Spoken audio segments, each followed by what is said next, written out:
Shabbat Shalom. So, as many of you know, my kids were at camp up until about a week ago.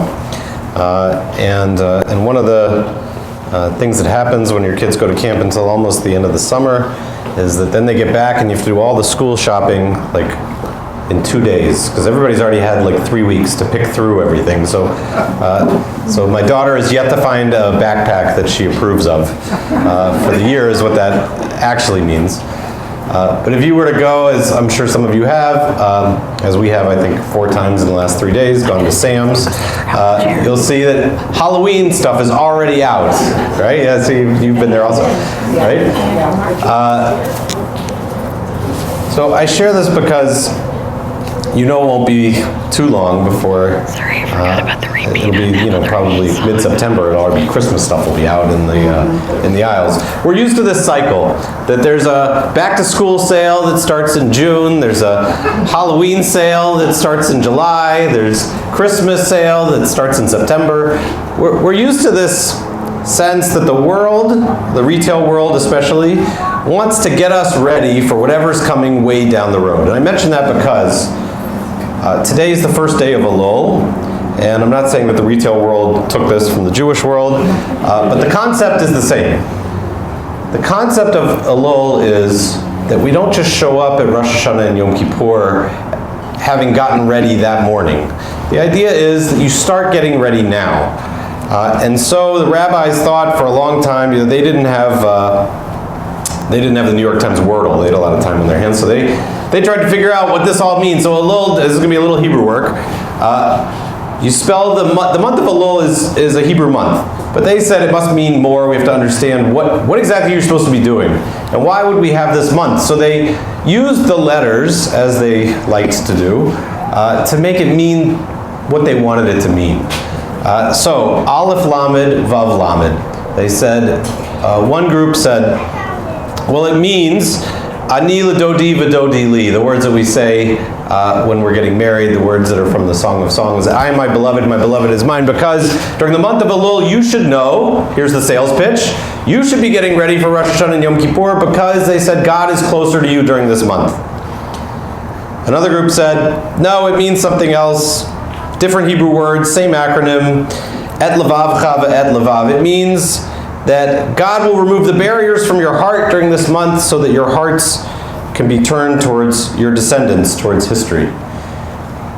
We'll be blowing the shofar later tonight, a tradition also created during Elul. They said you do that because the sound of the shofar confuses the evil spirits in the world, so that the evil spirits will think that it's Yom Kippur and Rosh Hashanah, and they'll say, well, we don't want it. All these people are repenting now. We're going to get out of here. That was the other sales pitch, right? So, like, buy your Rosh Hashanah now because the evil spirits are getting confused. And the last one that I'll share is they said that the sound of the shofar is to remind us that when Moses went up the mountain the second time, they say it was the first day of Elul. It was right now. And they said that they blew the shofar, that Moses blew the shofar from the top of the mountain to tell the people that he was on his way down. So it's like when your kids are in the car, when you're, at somebody's house, like, when are we going to eat? This was like, dinner's on its way. You sit tight, don't build another golden calf, because the sound of the shofar should remind you that all of this stuff is coming. It's going to happen. Rosh Hashanah, Yom Kippur, they're going to be here. So that's to say that the way we're supposed to feel now is that the sale is happening and the signs are up and the holidays are coming. We're supposed to be reminded of how we're supposed to act, not only in the coming days, but maybe how we acted in the last year, to think about the traditions that we need to get ready, to think about the way we want to enter into these reflective days. Which begs the question, why? Why can't we just show up, do our thing, and go home? This time of year, one of my more recent traditions has been to read sections of Rabbi Alan Liu's book about the High Holy Days. It's a beautiful book. It's a challenging book, as it reminds us how serious these days are supposed to be. It's titled, "This is Real and You Are Completely Unprepared." So this year I was reviewing his chapter on Kol Nidre. He introduces the idea of Kol Nidre, the prayer that we hear at the very beginning of the start of Yom Kippur in the evening. He introduces it with a story about baseball. He remembers the first anniversary of 9/11. He remembered specifically that that day, everything that you looked at, every channel on the TV, every article in the paper, it was all about 9/11. And he didn't want anything of it. It was too much. So he didn't pick up the paper on the porch. He didn't turn on the TV. He tried to avoid all of this over-memorializing, as he described it, of this tragic day. And so he goes and he finally turns on the TV, and he wants to watch his San Francisco Giants play their game. And of course, as he turns it on, what are they doing at the beginning of the game? They're having a memorial to the people that the Bay Area lost, because the flight that crashed in Pennsylvania, I believe, was a flight to San Francisco. And so there were a lot of people who were from the Bay Area, and he sees that before the game starts, that they have bagpipes playing Amazing Grace, that they've set a wreath out into the bay. If you know the Giant Stadium, you know that the bay is right off the right field wall. And so here is the stadium full of people listening to Amazing Grace. He wanted to avoid it, and instead he got a memorial service with 60,000 people. And then, the most beautiful touch, he says, a woman walked out to the pitcher's mound carrying a ball, as if she was the honorary first pitch. But instead of throwing the ball, she placed the ball down on the mound and walked away. And they held a moment of silence. And they announced that she was the mother of someone who was killed in the attacks. And so he began to cry. He says, that was all it took, in his words, to make my soul cry out in that moment. And then somebody came out to the mound in a uniform. The umpire said, play ball, and the game started. He shares this because he says this is Kol Nidre. We enter the sanctuary on the evening of Yom Kippur, and Kol Nidre is not at the end of the service. It is the very first thing we hear. The ark is open and empty.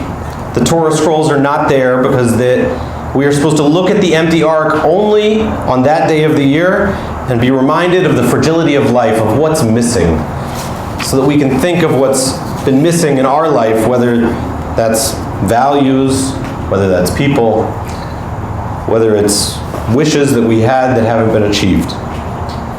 Kol Nidre intentionally hits us hard the second we are in our seats on Yom Kippur. It's not subtle, it's not slow, it's there at the very beginning. And so, he says, it's just like that moment when he surprisingly turned on the TV. But it's also like the moment when the game started. Because once you experience Kol Nidre, in many ways, from there, it's downhill, or we might say uphill. In other words, Kol Nidre is the worst of it. It's the heaviest moment. And from there, we start to turn towards life again. Slowly and intentionally, and while very hungry.